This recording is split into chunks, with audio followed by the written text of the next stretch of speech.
gummy bear.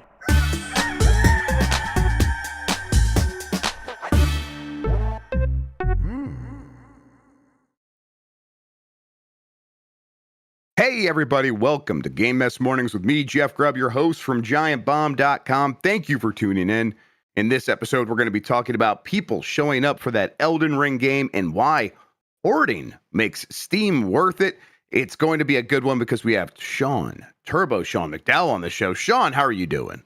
I'm good, Jeff. I'm back. What's up? Glad to have you back on the show. No, not much. I'm glad to have you back specifically because I have a Taco Bell related question. And despite Dan's reputation, I know you're the real expert. Did they still have... Dan's a fake Taco Bell fan. Like, yes, what the record show. Yeah, so I'm glad we're getting that out there for people to know. What the potato things, the side potatoes, what are those things called? Do they still have those? Loaded potatoes? Loaded potato? Yeah, kind of. Do they still have that? As far as I know, yeah. Because they never get rid of potatoes on the menu because they're so cheap to manufacture or produce and everything like that. So there's always some kind of potatoes on the menu. Yeah.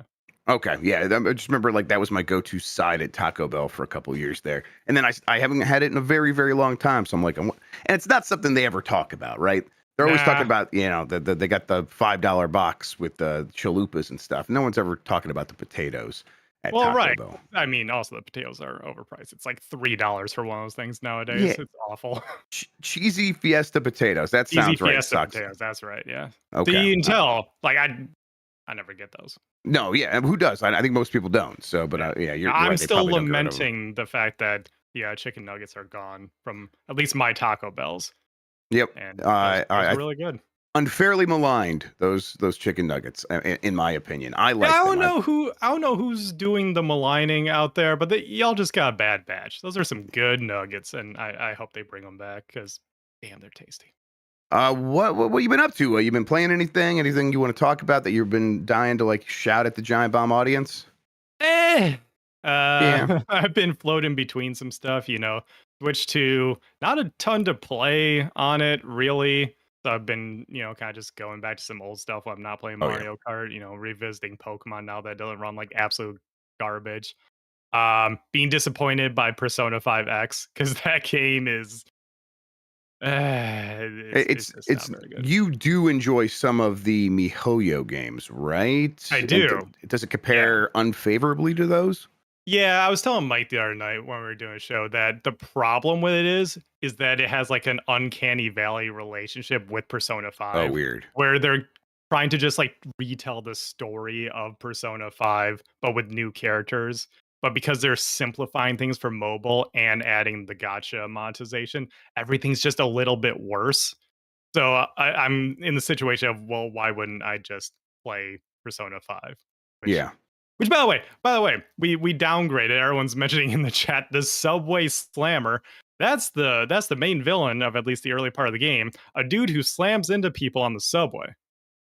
You need to take that dude. That's the focus. Okay. Yeah. All right. Well, you go from a dude who's sexually harassing this gym teacher who's abusing people, and it's a really emotional story to really get you in there and try to say, yeah, we need to take down the bad people in this world. To Subway Slammer. Not to be confused with Pog Slammer. These are two different people. Very different. All right, let's explain ourselves. Giantbomb.com/join. Go there, join, help us make cool stuff. You become a member, you get ad-free shows. You don't have to listen to any of that stuff there, but also you get some goodies. We did a town hall last week. We'll be doing more stuff along those lines in the future. As far as this show goes, most weekdays, I, Jeff Grubb, will help piece your gaming life back together. That includes breaking news and maybe even some of our own original reporting. For all these topics, I'll get the input of a bona fide expert who will make me look smart. If you were watching live on Twitch, welcome. You can always listen to the show later on podcast feeds by searching for Game Mess Mornings or find the RSS feed on giantbomb.com. You can also catch the show later on YouTube. Hello, YouTube. All right, we have a lot to get into, so let's start the morning mess with May 2025 Circana Games Market Report. This is from Matt Piscatella. It was once known as the MPD Report. This is just game sales from the United States for the month of May. And we're getting it in early July. I think there was a little bit of a delay here in the reporting. May 2025 projected U.S. total spending on video game hardware, content, and accessories grew 1% when compared to a year ago to $4.1 billion.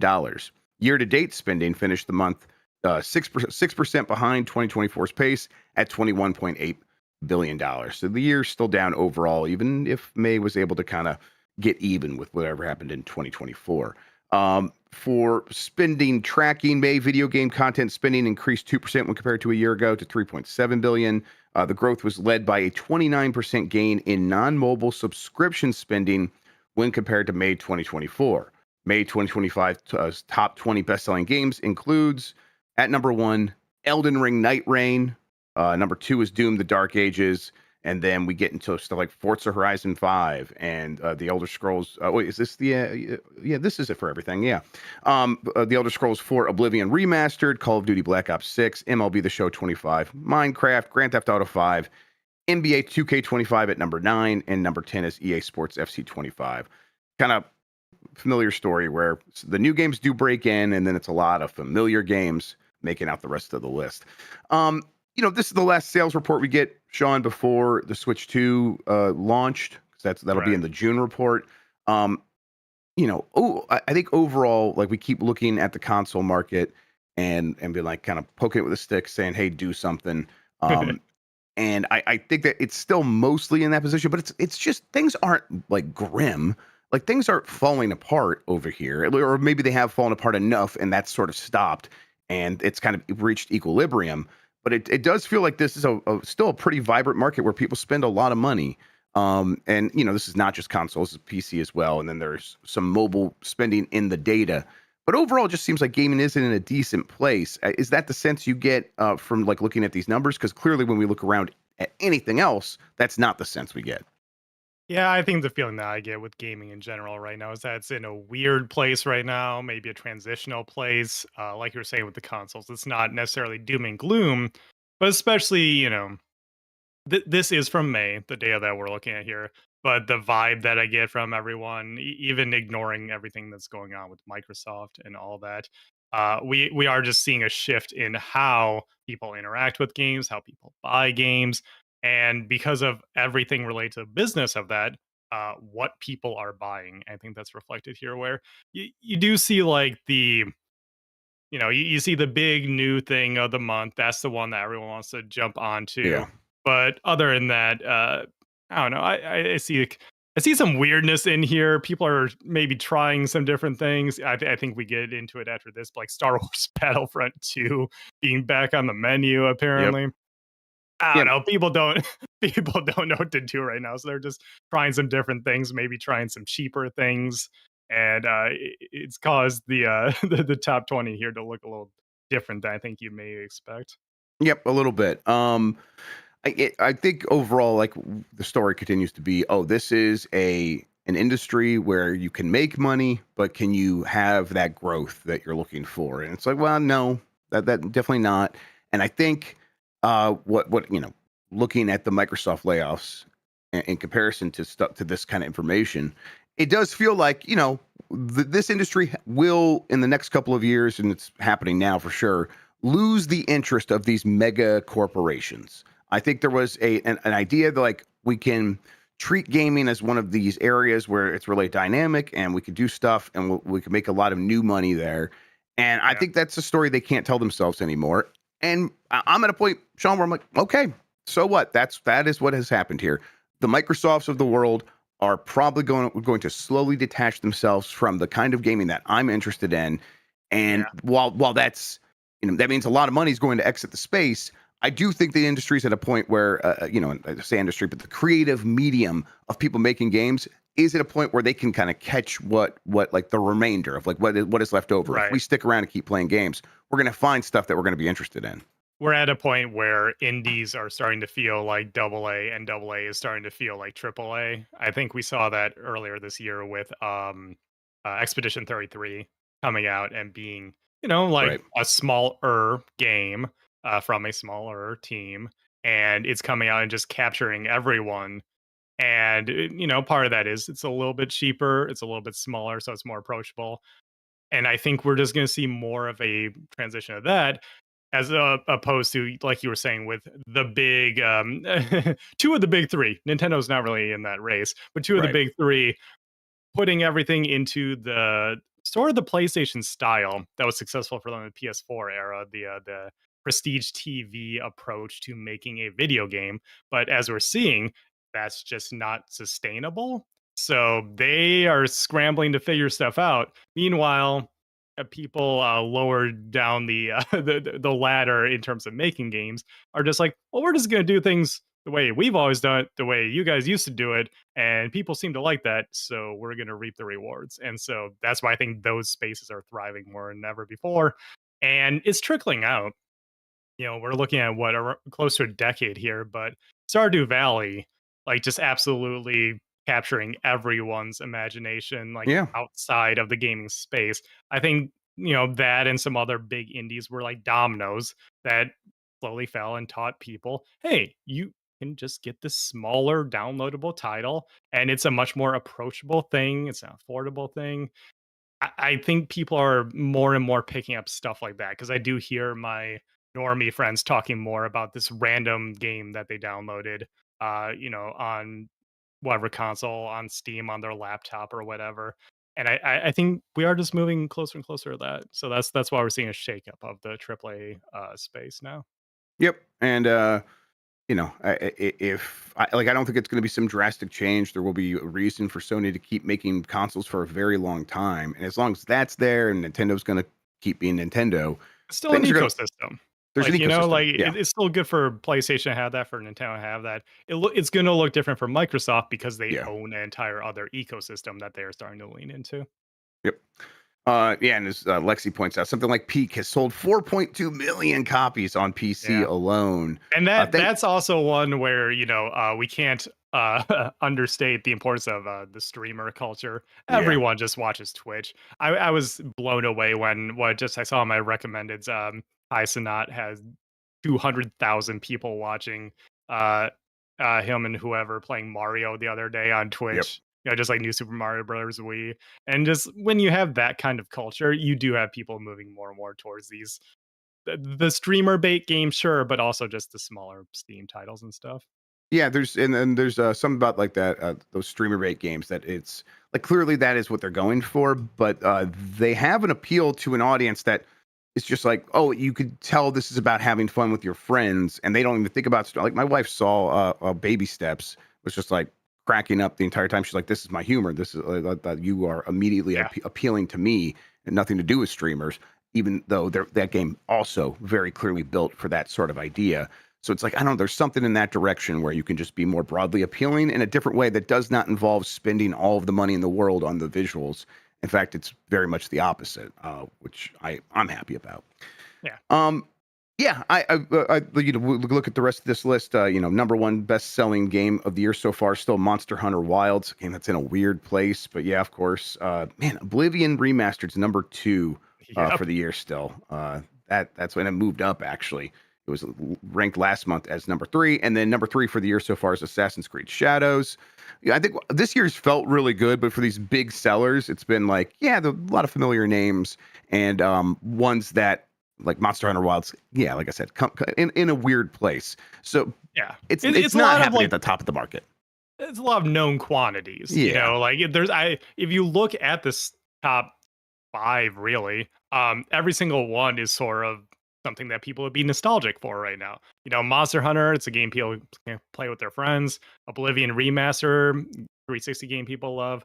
And Assassin's Creed, Call of Duty, MLB. It's all people just, settling back into those spaces that they're comfortable with. Yep. Kingdom Come Deliverance at number 6, though. So something new there. Yep. There we go. That shakeup we were talking about, and then, Split Fiction a little bit below that too. Let's see here. So you mentioned Star Wars Battlefront 2. It saw a huge jump in sales from 1 month to the next. Star Wars Battlefront 2 jumped from 135th on the monthly best-selling titles chart in April to 12th in May. It ranked 5th across the PC aggregated storefront tracking. So they just started over at Circana, putting together sales data from a bunch of different PC stores. So it's not just Steam anymore. And it was number 5 across all of those. Player count started to surge with Revenge of the Sith, 20th hitting theaters, then bumped more with Andor before peaking during the week of May 25th. Also had lots of promotional activity and discounted pricing on digital storefronts. Of course, the game was on sale a ton of times throughout this. But this is ranked by dollar sales, this chart up here. So getting at number 12 is not like copies sold. It's how much money the game made. So that's impressive to jump that far in a month. It seems like it really worked. From 135 on the chart, it said the previous month. Is there anything else more there, Sean, to this story? Does it say anything more about the Star Wars games? Does it say more about multiplayer games? What? It leans into what we were just talking about, because I forget who it was, but some like streamer just fired up Battlefront 2 and was like, hey, this is a good game, actually. Yeah. And like, it was a little maligned when it first came out and it had some issues, but hey, this game is fun. And remember this game, again, nostalgia. Remember this game from, roughly 10 years ago? Let's all circle back to it. And it became sort of a meme where a bunch of streamers hopped on the bandwagon and were just like, let's try out this Battlefront 2 thing, and like people seem to like this and everything. And everyone just started downloading it and playing it and just playing this fun game that they picked up for like $5 on Steam. Or they already had it. Like, because a lot of people bought the game back then and it's just been sitting there and they're like, oh yeah, let's go back to that. Yeah, and Games with Gold or like some other giveaway that they did at some point. Right. Yeah. So it's another people going back to, cheaper things to things that they like and taking things up a little bit, right? Yeah, this does not necessarily mean like EA should be spinning up all of the machines to get Battlefront 3 made. I know that's that's the part of the meme right now is, hey, make Battlefront 3. Where's Battlefront 3? I'm going to go fight the war to get Battlefront 3 made. I don't know. I think jumping from 135th to 12th is impressive. It is something that's a little abnormal. I don't think it shows that there is enough fuel in that fire to make EA believe that they can go do Battlefront 3, even if it's something I would enjoy. Right. I think if anything, it speaks to the importance of preserving your games, including your online games. That's been a big talking point right now, because it can be a source of revenue. Like you said, its position on the chart in May is not number of copies, it is dollar sales, right? Yes. Yeah, it's ranked on dollar sales. And so this old game that they just had sitting around, because people came back around on it and said, hey, we should check this out again. They hit 12th on the chart, sandwiched in between the latest Assassin's Creed and like Split Fiction. Like that's a good spot to be. That's a lot of basically free money to make, and that's why it's important to keep these things in good shape on these digital storefronts and make sure that people can still go play this stuff. Dice is, like as chat's pointing out, all in on Battlefield 6 or Battlefield 6, and that 7. Was it 7? No, because we had 5 and then 2042. 2042, but I think they're calling this one, I can't keep track anymore, the next Battlefield, and it is going to. Battlefield 1 was in there as well. So, yes, exactly. It's all over the place. And that is a game that EA can't not make, because Battlefield is that big. It's like too big to like fail in any hard permanent way. But also, they have expectations that game's going to have something like 100 million players. What is going on over there with that? That is themselves setting themselves up for failure. Without a doubt. Like, what? You hired people from Square Enix? What the hell's happening over there? 100 million? What are you talking about? Nobody does that. Yeah, it's a weird thing to see. They've never had that many players. They've never had close to that many players. Does that imply that the next one's going to have a free to play mode? I guess that's the other. There is reporting out there that they're all in on a battle royale mode that's just like Warzone for Battlefield, and they're like, that's going to be the answer, and that has to be free to play, right? If they're doing that. At this point, yes, because what I believe the last one that they tried was included with Battlefield 1, I think is where that came out, and just nobody cared because people were starting to play these free to play shooters. And so you at least need to do it the Call of Duty style of having a component that's free, and then if you want a component that's paid. As awful as the Call of Duty app UI is, the fact that they do say, hey, this is the free thing that you can play right now, this is the $60 thing where if you want more Call of Duty, give us some cash, we give you more game. And so that actually kind of works out.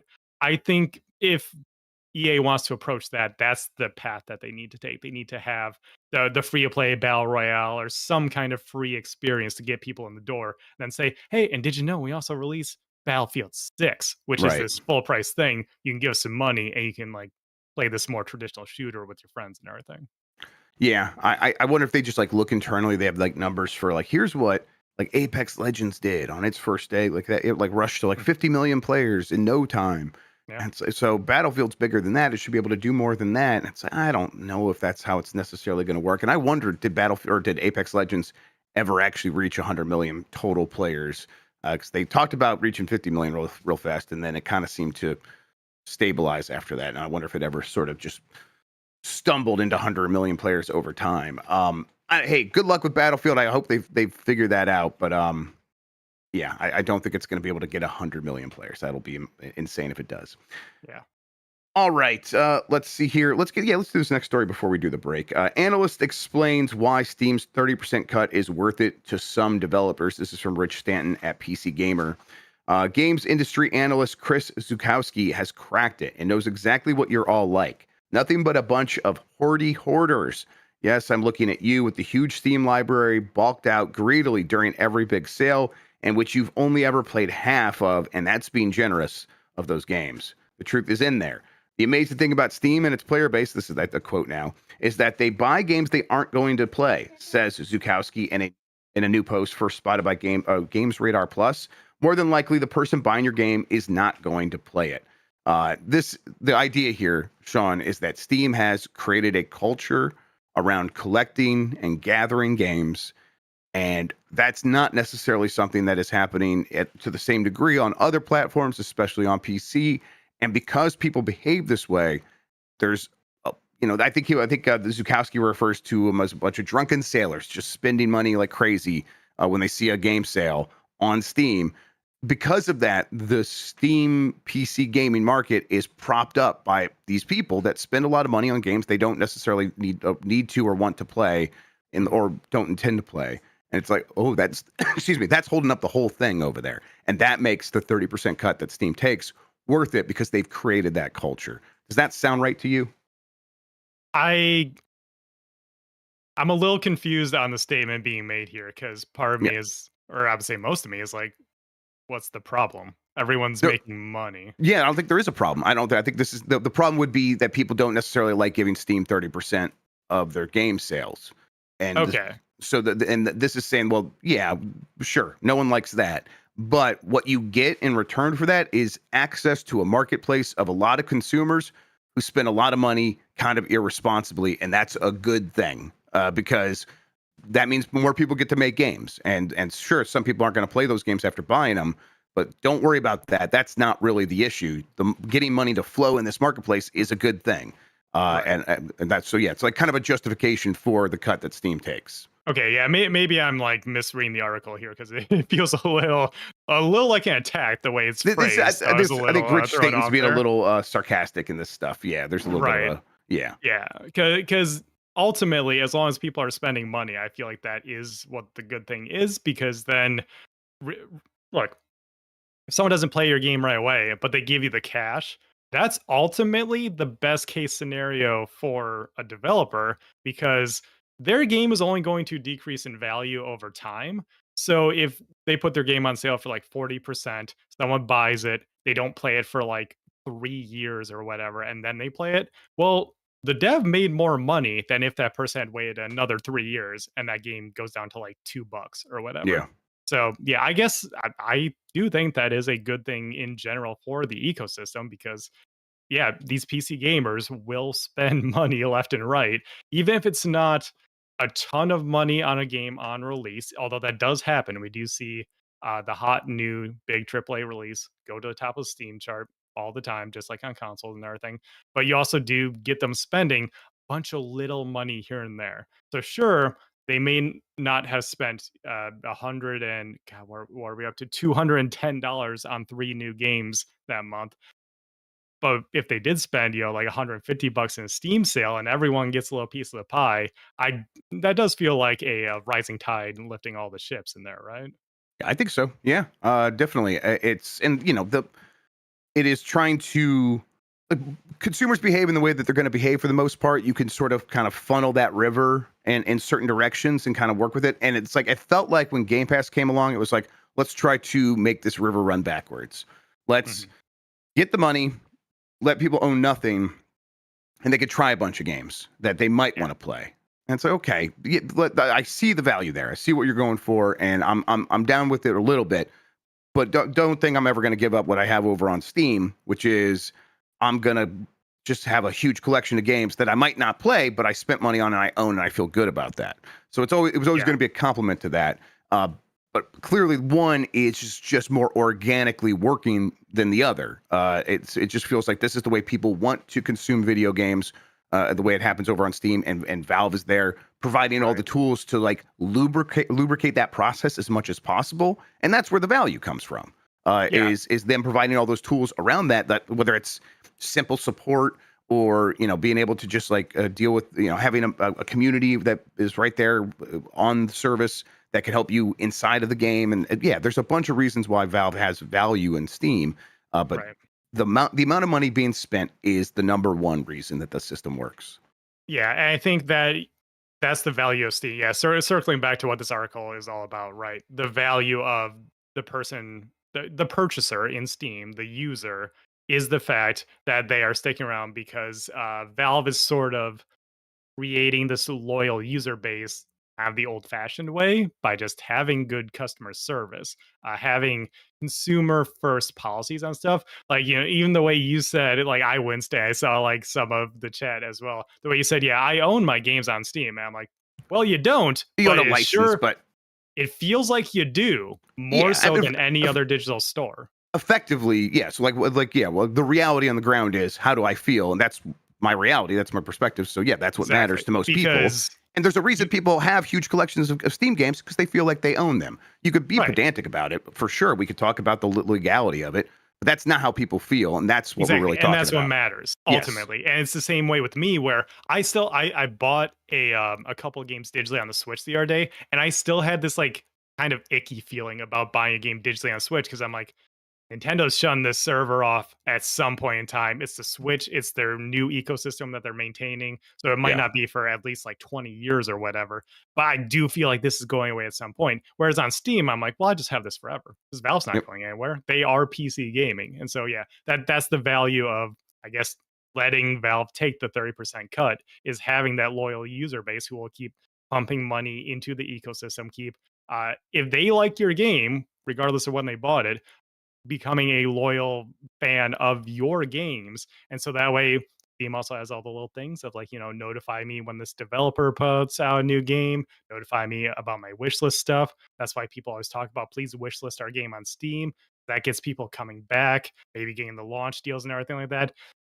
It does just seem like a good place to publish games, even if they are still taking that big cut. Because, hey, Epic tried saying this cut ain't worth it, and nobody fell for that. So I think the more time goes on, the more we see how valuable Steam is. Yeah, and like Epic is the comparison, right? Like, the much better cut, but they don't provide the thing that you really want from a store, which is customers. That's such a like you want to be. Everyone wants to have their product in Walmart for a reason, and it's that's the first place you go because they have the customers, and it's kind of a similar thing here. All right, let's see here. Let's take a quick break. We'll get back to the more headlines here after that. If you don't want to hear the break, you go to giantbomb.com/join, get ad-free versions of these shows. In the meantime, though, let's go to the ads.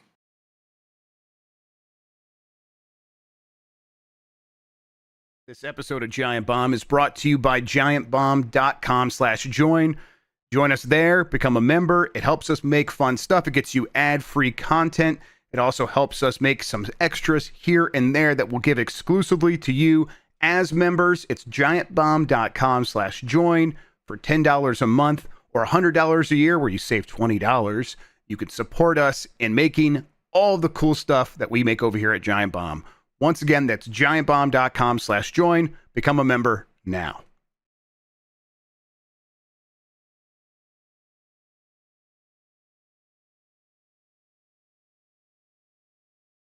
All right, it's Game Mess Mornings. We are back. I'm Jeff Grubb. That's TurboShawn McDowell. Let's get into the rest of the news. Multiple Fallout games in development, including potential Fallout 3 remaster. This is from Moises Tavares over at GameSpot. Bethesda is reportedly full steam ahead on the Fallout franchise, with multiple projects in the fan favorite RPG series supposedly in development. Appearing on the Friends Per Second podcast, VGC journalist Jordan Midler made the aforementioned claim, saying there are multiple Fallout projects in development. He then goes on to cheekily suggest that one of them is even that one I'm sure you're all wanting, teasing a possible remaster of Fallout 3 among the crop of upcoming projects. Is that, if you said the one you all wanted, would that be the thing you would immediately go to, as a Fallout 3 remaster? That's the most obvious one that's going to happen. I don't know. Do the Scots want something else over there? I'd assume that's Fallout 3, right? I don't. Part of me is like, isn't New Vegas the thing that people think of when you start talking about the thing you really want from Fallout? Like, if you're talking to the real gamer fans, I don't know. I feel like New Vegas is the one people actually want. It's the one I want, but Fallout 3 is the one that's been mentioned. So I'd assume that's what Jordan would be hinting at there. Yeah, I think that's probably fair. Fallout 3 just feels like a sure thing after what happened with Skyrim. Oblivion. Oblivion, excuse me. Yeah. Oblivion, right there, same system, same engine, same time frame. I think they could just honestly apply a lot of what they did and kind of just get that going. I think that's going to happen. So then, Sean, what are the other projects? What else do you want from Fallout? That's a tricky one, Jeff, because I don't really like Fallout. Right. Did you like any of them? That's why I like New Vegas so much. Okay, New Vegas, right. Sort of a different flavor of that. Well, then I don't think you're alone in that assessment. Do you think there's a chance that New Vegas 2 is something that could be happening as part of all this? Because I heard a long time ago that there was a conversation about maybe doing that, and that's as far as I ever heard it getting. But conversation was real. Would that have been an Obsidian project, or with someone else within the family? It sounded like Obsidian was involved in the conversation. Again, that's all I ever heard of it. So, what does that mean? Video games are a lot more than that. Right. But maybe Obsidian coming in and helping or whatever. Obsidian just seems so busy doing a million things. Right. And, when does The Outer Worlds 2 come out? Do you know off the top of your head? Yeah, isn't that's later this year? That's one of their big games. I can't remember when. But I don't know if they would have been working on a New Vegas thing concurrently, or if that would be the next project.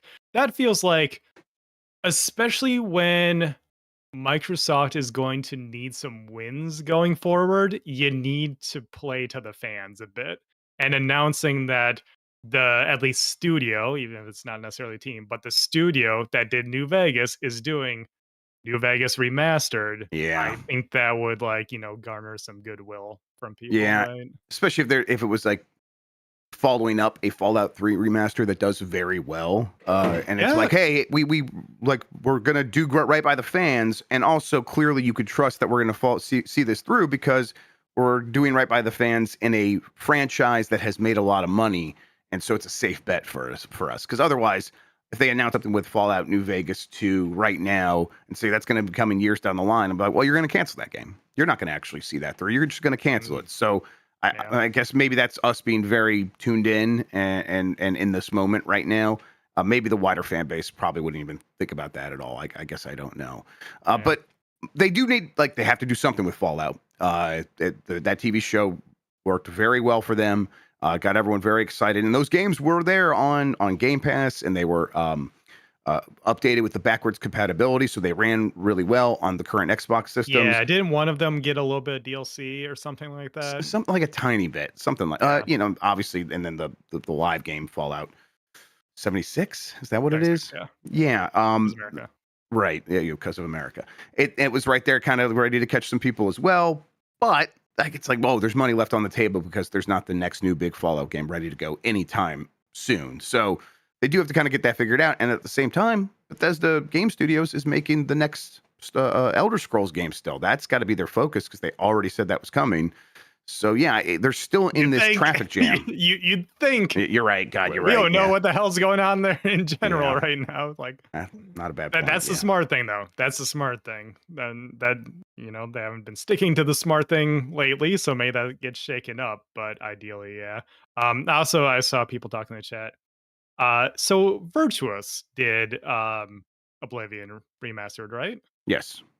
Yeah, so I guess if they want to double down on remasters because of how well Oblivion does, because that's also a bit of an Xbox strategy. Oh crap, we had something that worked. Let's do more of that. Yeah. And then it doesn't always pan out because they're a little late in getting those projects out there. Maybe they do, uh, have someone else do the Fallout 3 one and then have someone more internally do a New Vegas if they want to keep the ball rolling with that stuff. I mentioned earlier in the show, just making your games accessible and easily playable and stuff like that.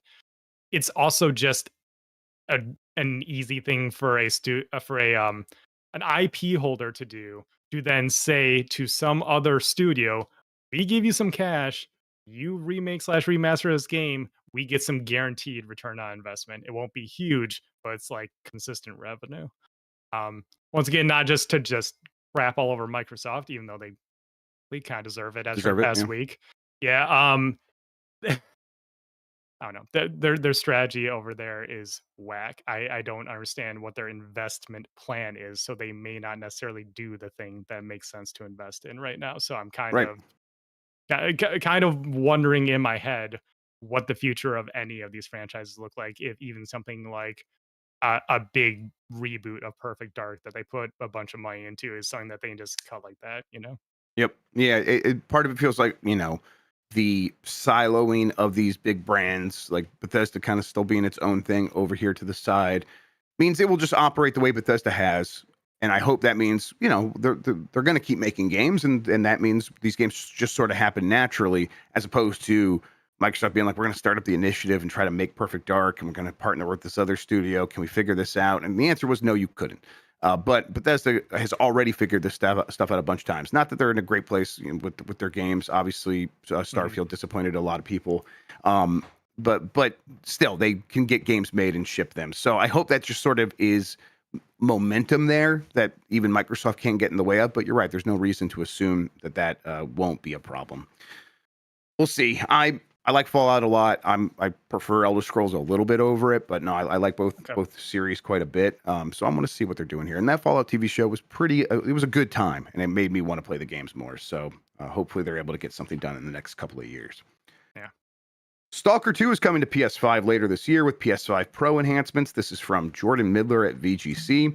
Stalker 2 is coming to PlayStation 5 later this year. Developer GSC Game World has announced. No specific release date has been announced for the PlayStation 5 version of the popular hardcore shooter. The PS5 version of Stalker 2 Heart of Chernobyl will support PS5 DualSense functionality as well as PS5 Pro enhancements, although these features weren't detailed. This was one of those weird Xbox console exclusives from a third party that are rare, more and more rare these days, and probably going forward, and that won't happen anymore at all. But it was always going to come to PS5 eventually.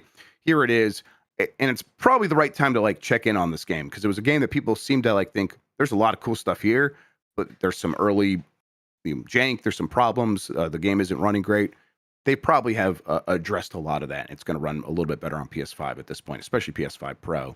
So I might check in on this game as this game is getting ready to launch on PS5. Any interest in Stalker from you? Oh, yeah, we lost you there. Sorry. There muted he is. myself. Yeah, not a ton of interest in Stalker because it is more of in that vein of the old school PC shooter, Yeah. which was just never quite my jam. I respect the legacy and everything like that, but they were keeping that legacy going here with Stalker 2, as far as I understand. Oh, definitely, yeah. Yeah. You said they're coming to this one now. Now it's going to be put on PS5. They've had more time with it. It usually is the best time to check out a game when it goes to another platform, Yeah. regardless of which direction it goes in. An Xbox game to PS5, PS5 game to Xbox. Because generally speaking, that's the version that's been optimized just over all this time organically. And then so when they do the porting process, as long as it's a good port, it gets all those benefits. So this presumably would be the best version of the game to check out. Also, I do think that the Xbox to PS5 conversion sometimes goes a little bit better. Yeah, I haven't heard anything more myself, but I've heard in passing the whole Xbox SDK stuff being whack sometimes makes the Xbox ports a little bit harder, whereas going to PS5 is sometimes a little bit easier. So I wouldn't be surprised, yeah, if this version does turn out very well as opposed to the kind of a mess it was on release. They had a lot of circumstances going on Oh there yeah, that I would hope people understood that things were wild for them. yeah. It's a There's Ukrainian developer for people wondering. Yeah. yes, there's been a couple documentaries about them Mm-hmm. working through um, all the suffering over in Ukraine and still putting out a game, which is remarkable. Yeah, Yep. I hopefully this release is really good. It's always funny to fire up the butterfly app and see people talking about exclusive going to another platform and everything like that. Yeah, real grown adults having grown adult conversations about such a thing. Yeah. Yep, Hey, it's always funny. what this grown adult was thinking about the other day though, Jeff. Mm. Remember when Xbox was super stoked about getting PUBG as a console Yeah, yeah. exclusive? Uh-huh. I was like, that's the moment it all fell apart. Yeah. That's the moment I realized that they were cooked. I think when they couldn't make Tomb Raider exclusivity work for them, I'm like, oh, this is never going to work actually. So I think they Yeah. realized the same thing, and it's just kind of been all downhill since then. Limited run Super Nintendo release of Doom is available for pre-order now, alongside a new Super Nintendo controller. This is from Jordan Miller at VGC. Limited Run Games has opened pre-orders for physical Super Nintendo copies of Doom. The release, which will be playable on the original Nintendo hardware, is being spearheaded by Randall Linden, a programmer on the original game. Pre-orders for the cartridge, as well as an SNES compatible controller, are available now and will close on August 8th. This version of the game includes impossible graphics tricks, according to Limited Run, as well as levels missing from the original game. Other new features include support for circle strafing and the ability for monsters to respawn on nightmare difficulty. This is a cool thing. Limited Run's got their issues for sure. I know people will be happy to list them in chat. Feel free. But I appreciate this kind of stuff. I think this is a cool kind of thing of, hey, let's go back and do even more work on this game, release it, and then actually release a physical version that will work on a shoot Super Nintendo. It's pretty cool. And any interest in something like this, Sean? No, because my interest in limited run stuff is more of what they've been doing on the sort of creation and publishing side of things. Right. Like shouts to MVG and the crew who work on the Carbon engine and everything. I do think that them leaning into having new releases with additional features and stuff Yeah. is what really gets me interested from them. I've never really been into this reproduction of an old game, even if it is a better version of an existing game, like putting out, a new cartridge of Doom to put into your Super Nintendo that has additional levels or controls or whatever like that. I think it's a neat thing to exist, but I am usually more interested when they put out that type of release on Steam, and that way I can have it readily available, not have to worry about playing it on original hardware as much. There's a market for that. I don't know if that market is super happy with some of the business practices of limited run, so I don't know how well that's going over there. I'm looking at this Super Nintendo controller. And I'm like, yeah, this is the kind of thing where I'm like, I just don't gel with this kind of thing. I don't vibe with this kind of stuff. I'm looking at it right now. It's just, yeah, it's a Super Nintendo controller, kind of Yeah. Doom Marine themed. I guess some people Does might it like have that. like? Is it the Rumble Tech Super Nintendo controller? Does it have Rumble in it? For Oh like, yeah. I scrolled down a little bit. This is the new. Okay, that one. That's actually cool. it's neat That's 'cause actually they're going to open that up to other developers to put Rumble in their games, and then that'll work on Super Nintendos. And it's weird, but it's neat. I yeah, for yeah. me it's like the just Doom is such well trodden territory, and there's even like some more interesting stuff happening with Doom in the hobbyist space. Someone just put together a Super FX3 chip, which is just a Raspberry Pi that connects to the PCB for Doom, Yeah. and kind of enhances the graphics that way, where it's like we add it's like doubled the frame rate and things like that. And it's like that's really cool too. I guess maybe I'd be more interested in the impossible graphics tricks that they're doing with this version if there wasn't also some cool stuff happening over there in the hobbyist space. But I'm nothing against this, and I think it's a neat idea to like in practice. Yeah, I think I would say more in theory. I like the idea of it Yeah, personally, but yeah, that's fair. I think some of the stuff about this is cool. Yeah, like opening up the API or whatever it's going to be to implement this Rumble feature in other homebrew games or whatever, so that way more projects can have this kind of thing, and so that way you can that's a little cooler to me of being able to have a stock Super Nintendo. You plug this cartridge in, you plug in just a special controller, and suddenly you have Rumble on your original hardware. Yeah, it's pretty neat. All right. The Nintendo Switch 2 is finally available on Amazon, but there's a catch. This is from Zach Swisen at Kotaku.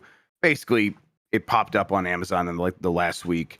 It's not, you can't buy it yet, and it's not on sale as part of Prime Day or anything like that. But there is a button you can click to be notified or to sign up for the option to maybe buy one of these things. That's the catch Hmm. here. But yeah, Nintendo consoles back on Amazon. Man, they have an on again, off again relationship.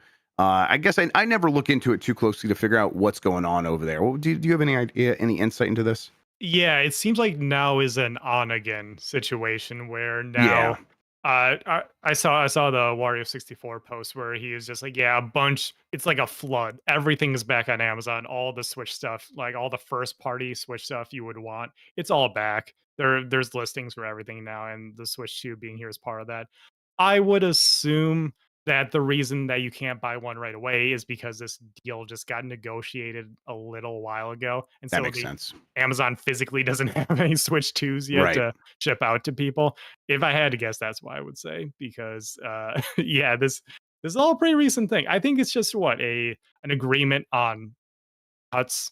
Trying to figure out like Yeah, who makes how much money allotments here. probably a little bit too. It's probably like all bundled up into one, but I bet it has to do with like percentage cuts and allotments and Amazon trying to say, hey, we want this much at this price, and Nintendo being like, we don't really negotiate with anyone, even Amazon. Yes, it's two So, very strong personalities coming exactly. together and trying to negotiate. And where you have strong personalities negotiating, well, if you live in the U.S., you know what happens. Uh-huh.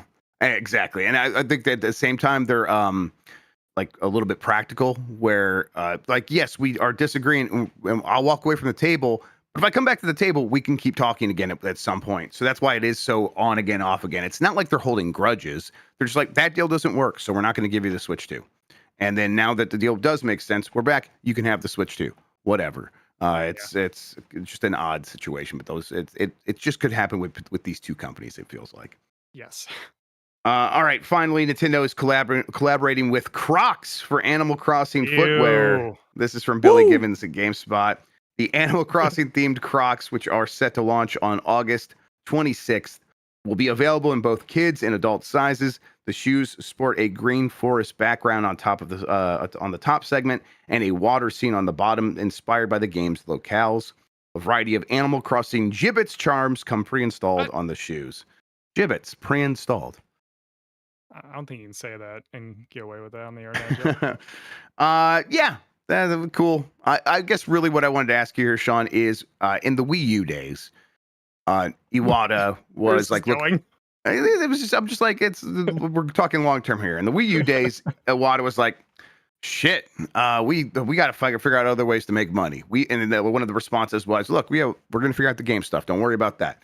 But we are going to start licensing the hell out of our products again, and they're going to Yeah. be everywhere. We're going to do movies, and we're going to do theme parks, and we're going to do a ton of merch.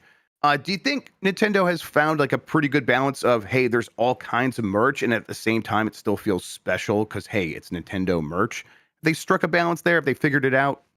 Yeah, I think they figured it out for the most part because I don't think to myself, oh, new Nintendo merch has dropped and it looks cheap and is Right. something that nobody wants. It's oftentimes brands that people like or would want to buy from otherwise, and putting something out there that's Nintendo themed. It's often limited, very limited time or limited quantity, so they still keep that aspect of keeping the brand value high and all that.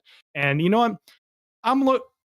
Someone in chat said that they look good, and I pulled them up, and I'm like, you know what? As far as Crocs go, these actually Yeah, do look they pretty look good. pretty nice. Like I would For definitely get them for my kids without a doubt. Yeah. yeah, for audio listeners, the top portion is like an Animal Crossing island, Yeah. grass, trees, and all that. The like middle of the shoe, the seam where the top and bottom connect, is like the beach, and then the bottom is water. That's So just fantastic, actually. they look Yeah. like Animal Crossing islands. That's actually pretty cute, and that is the kind of thing you often do. That's what you kind of get with Nintendo merch, is that higher quality. I'm sure someone in their marketing team or whatever had like a watchful eye on whoever was Yeah, designing exactly. this the whole time. I think that's right, though. I think they have a watchful eye. They take care of these things, and that's why it feels like it's mostly worked. It hasn't just been complete product barf. So Yeah, yeah, like slightly different because they're not actually the same company. But I know, like with Pokemon, if you want to draw art for a Pokemon card, you have to get it approved through a process where they're like, look, you drew your art your way. This is cool and everything, but is the Pokemon, adhering to the design language of the right. company? Is it like, does it have all the fingers and toes that it needs to have and everything like that?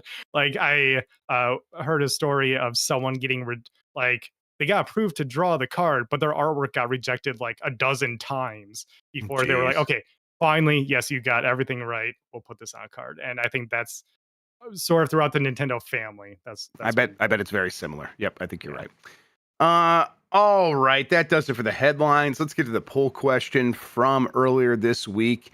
We asked, "Are you going to play Destiny Rising, which is the mobile game from Mhm. Bungie and NetEase?" I think that's right. We have the results here. 5% say yes, they're going to play this. 13% say I'm stuck playing the horse game. That means Ah, 82% said no, they're not going to play. So, Dan has a lot of alt accounts to vote for that middle uh-huh. option. Weird. Lots of Jans out there. Is this the But the one you described as Genshin when you first heard about Genshin uh Impact? Or is the that horse a different game. thing? No, the Destiny game. Oh yeah, I think this was, yes, I think you're right. Yes, God, man, I forgot about that. Yes, this one was inspired by Genshin, I think a little bit. So Okay. uh now how much of that is left here, and there's been a lot of backlash, and this game's changed even since I did that reporting on it, where it's Right. like there was only going to be hero characters and like characters that were defined, and now you can make your own character in this game. That's not how it was for a while there. Either way, 5% is going to try it. We'll see. I don't know. Maybe it takes off, and there's no reason to assume it couldn't take off in other circles of gamers. That happens all the time, but this audience doesn't seem too excited.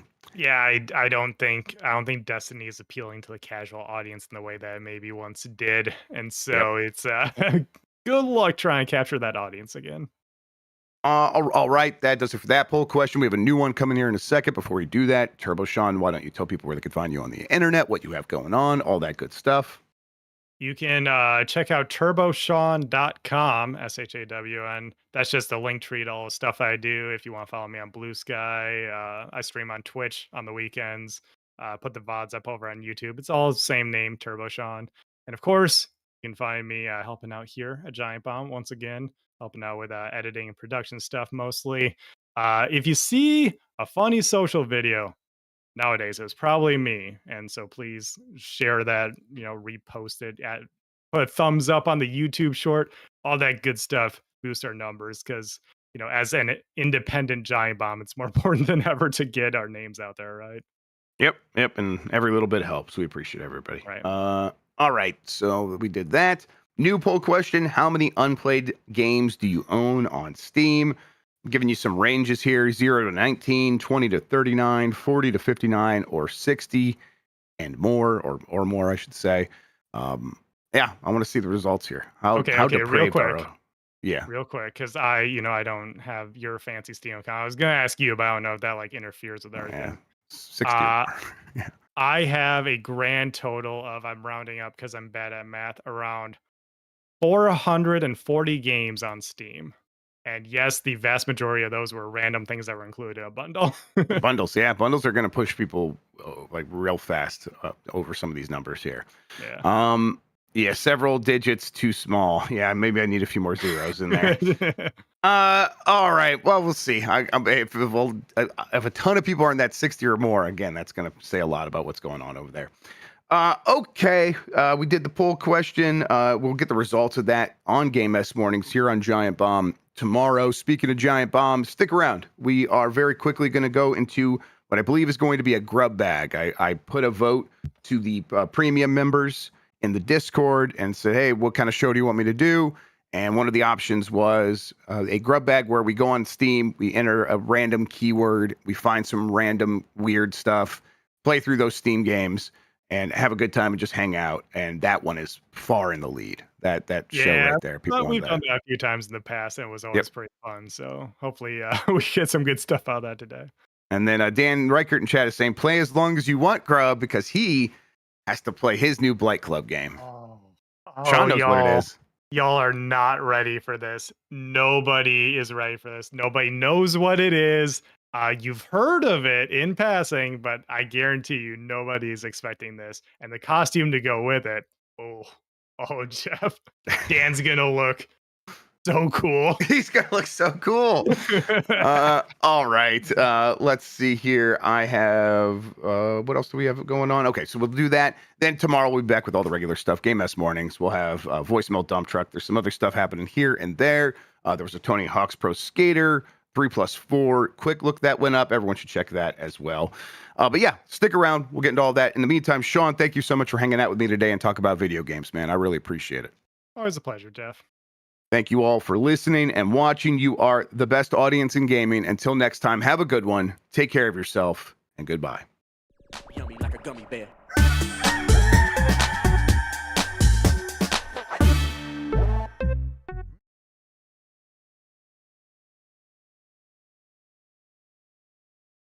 One. All right. Let's not raid because I'm gonna be starting here pretty soon.